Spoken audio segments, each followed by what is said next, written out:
Shalom everyone. Chanukah Sameach. I remember when we were walking in Chanukah in the streets of Providence, in our area, in our street.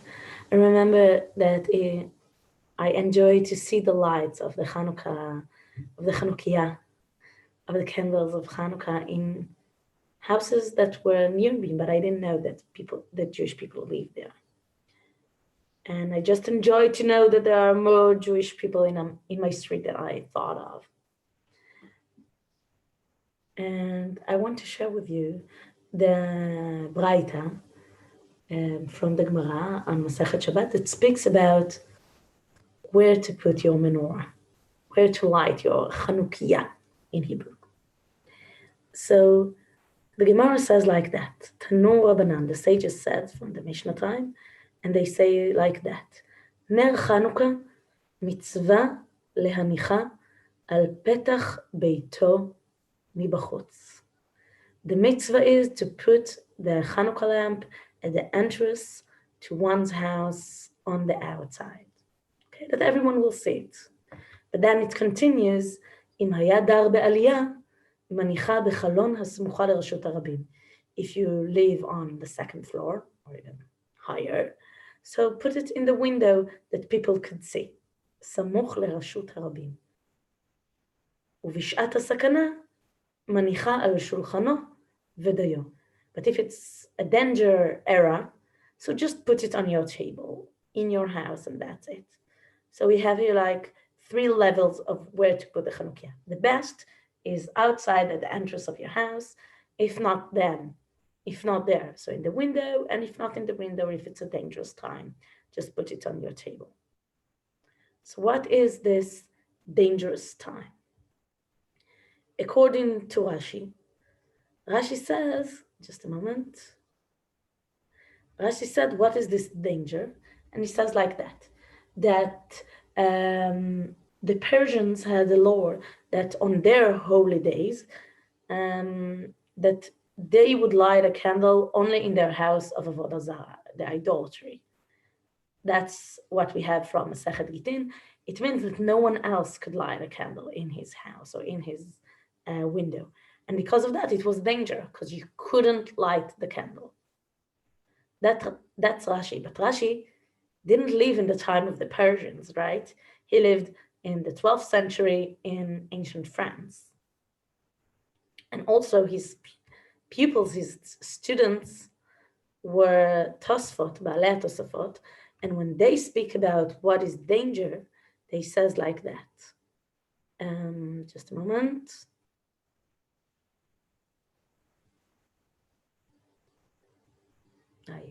I missed it.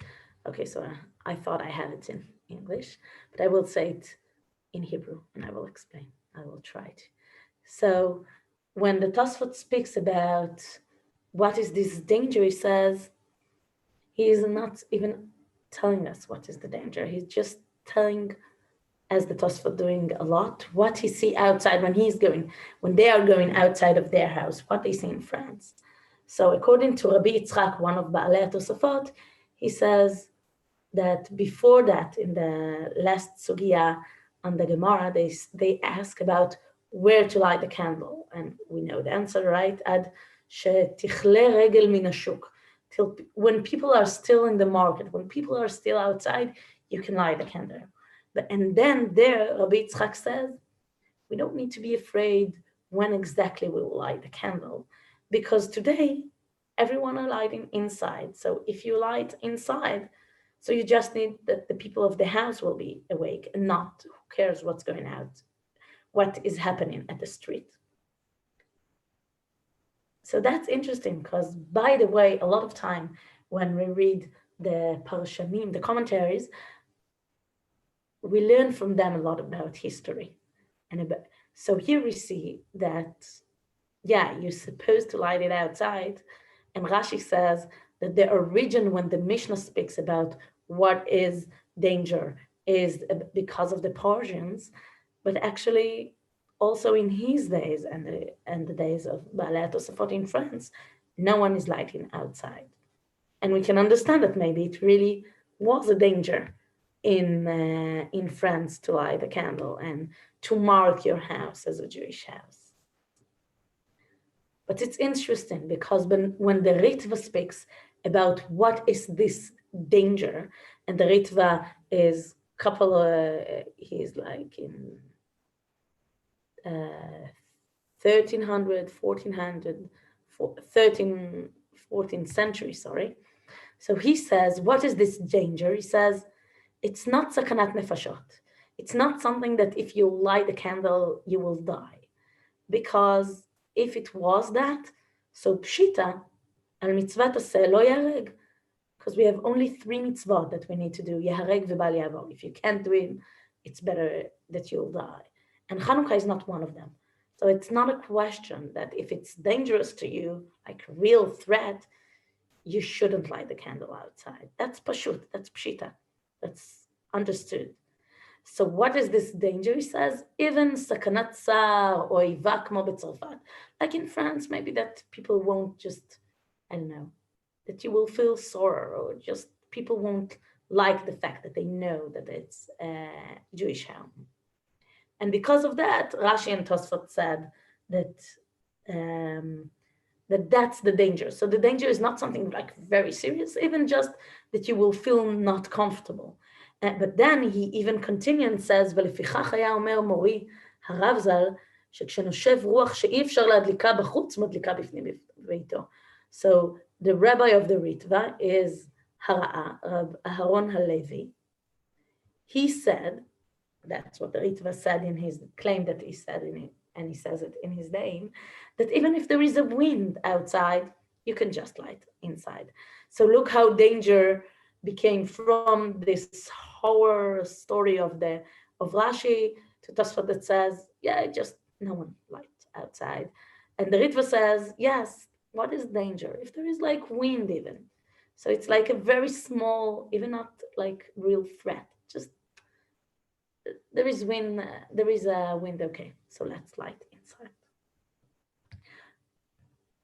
So as we see here, at the Rishonim time, at the Rishonim time, we see that for sure everyone, or a lot of people, most of the people, light inside. And when we are getting to the Shulchan Aruch, 15th century, he's speaking, the Shulchan Aruch itself speaks about outside, but then the Haggah, the Ashkenazi commentator on the Shulchan Aruch, says, but in this time, everyone is lighting inside, so it's not relevant. So we see that there became, culture, customs specific in Ashkenaz countries, that everyone light inside the house. Till the point that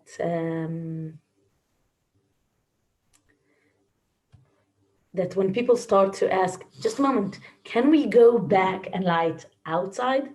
So a lot of the poskim will say, of course, that was the original mitzvah. But Rav Arenberg, that is like ultra-Orthodox rabbi, he took it to the extreme and he says, Chas v'chalila. Today, everyone needs to light inside the house. And what is his reason? כיוון שחז"ל עקרו מצוות הדלקה בחוץ וקיבעו בפנים, לפיכך כשהדליק בחוץ לא עשה ולא כלום. Because Chazal and our sages decided, that our Rishonim decided that you need to do it inside. They said, okay, now everyone are lighting the Chanukah inside, so you need to do exactly the same. And whoever would light outside, they're just doing chumrah. And mechazei yohara. Mechazei yohara, it's a beautiful phrase that says, it looks like that you say, I'm more righteous from the Pope. Like I'm more righteous than Chazal. I'm more righteous than the Rishonim. That although they said that it's fine to do it inside, I'm doing it outside. So I have yohara. I feel that I'm better than them, and that you shouldn't do, and you have to light inside. Of course, that there are a lot of poskim that will say differently, especially the Zionist movement that says, "Oh, now that we are in Israel, we can light outside." And of course, till Rabbi Milubavitch, from as we know from Chabad, of course, he'd say, as outdoor as you can, right? Because that's the Pirsumei Nisa beyeter set beyeter oz. That's the really Pirsumei Nisa, to tell everyone about that miracle. Okay, so we learned an interesting, I think, an interesting point, that in the Mishnah we have three range of where to light the menorah. And b'shat sakana you can do it inside, but the best is outside. But then we see that a lot of years Jewish people, just in Ashkenaz countries, just light it inside, and that was the regular, even if there is not a real danger. I want to take this halachic, path. I think it's interesting, and to think also about the meanings of what it means to light inside and outside. I'm putting the danger for a moment. I'm putting the danger aside. To put the menorah outside is kind of external. I want that everyone will know outside, if it's a Jewish neighborhood or not a Jewish neighborhood. I want that they will know that there was a miracle, that there can be miracles when you believe. But to put it inside, it means like from, I don't know, kind of a drash on this thought, is when you put it inside, you say, the people of this house need to believe that there are miracles when you believe. So when I look about the idea of when we have danger, we need to put it inside, I think about it in that sense, that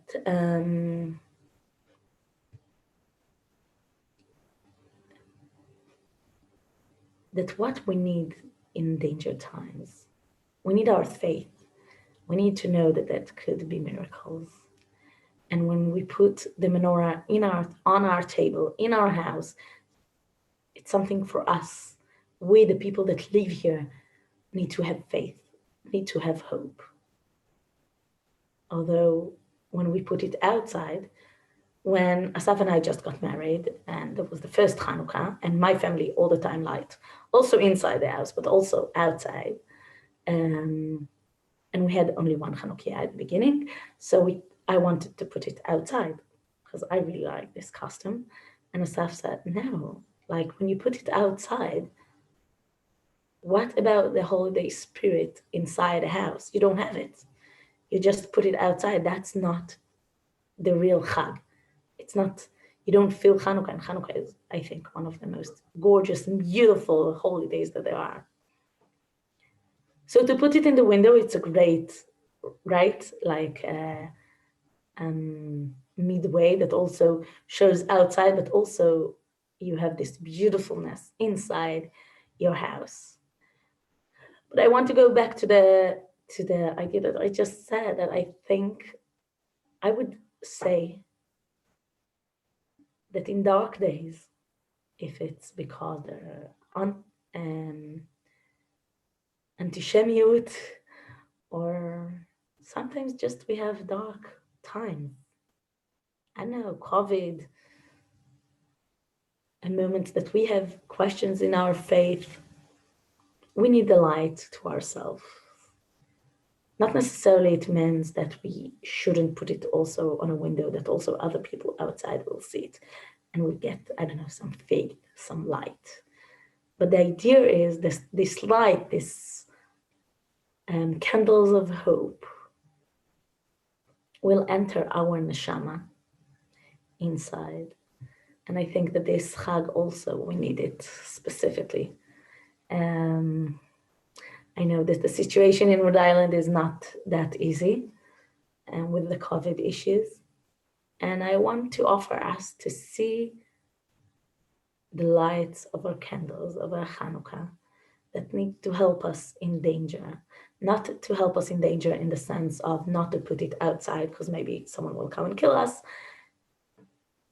It's to see them and to remember that there is a hope, and eventually the good one will win, and maybe it will, I don't know, open our heart, and that the cure will come soon. And then I could also come visit you back in Rhode Island. I miss you all. Chanukah Sameach.